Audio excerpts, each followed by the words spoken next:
กับสบายดีพ่อแม่พี่น้องเบิดสุขุสุคนเด้อฝั่งไทยหรือว่าฝั่งลาวนั่นเองเนาะกับสบายดีหรือว่าสวัสดีหั่นแหละพ่อแม่พี่น้องเอ้ยคลิปวิดีโอนี่นะได้ถ่ายไว้แต่เฮิงเลยพี่น้องเอ้ยถ่ายไว้ตั้งแต่เดือนธันวาคม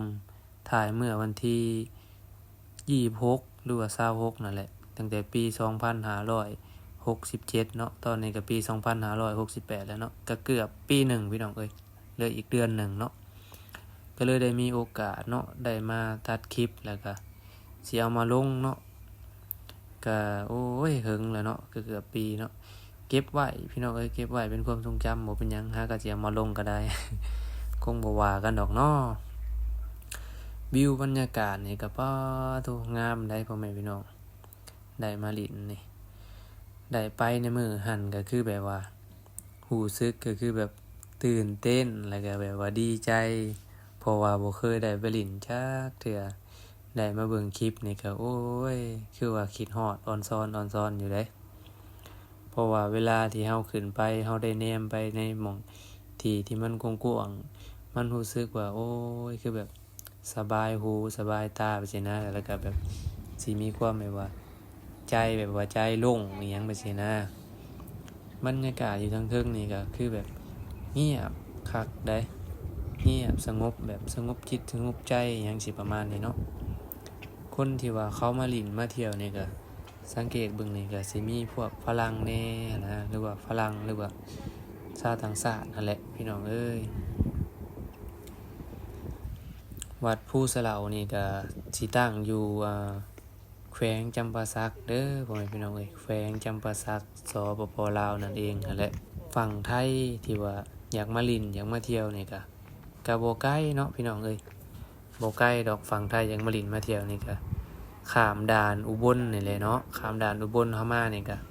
แป๊บเดียวเนาะใกล้ๆเองเชิญชวนเนาะฝั่งไทยหรือว่าฝั่งลาวนั่นแหละมาลิ้นมาเที่ยวไปสิคักอยู่ได้พี่น้องเอ้ยได้มาแบบเปิดหูเปิดตานี่ก็ได้มีโอกาสก็ได้มาลิ้นมาเที่ยวในเด้อพี่น้องเอ้ยพากันแล้วก็สิมารูปคลองเบิ่งนี่ก็บ่ฮู้ว่าสิดังหรือบ่เนาะแต่ว่า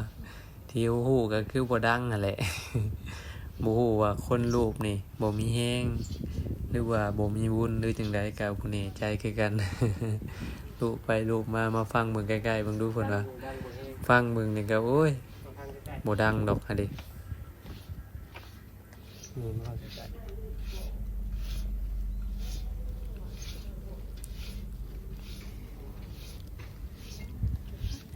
รูปไปรูปมาจนเมื่อยแล้วก็โอ้ยบ่ดังแล้วก็เลยเซาซะว่าที่มื้อที่ไปถ่ายนี่ก็บ่ได้ไปถ่ายที่แบบว่าลึกลับอิหยังแบบ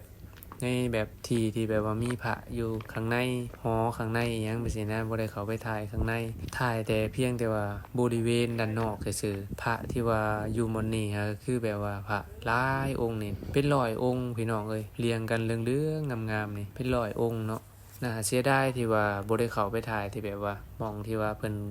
กราบไหว้พระอิหยังอยู่ข้างในนะที่ว่ามีครูบาอาจารย์อยู่ในหันคือบ่ได้เข้าไปถ่ายมื้อนั้นฟ้าวแหน่จักหน่อยหั้นแหละ จังไดก็ขอโทษแหน่เด้องามได้พระนี่ก็ได้โอ้ยพุ่นน่ะบางหลายองค์เนาะ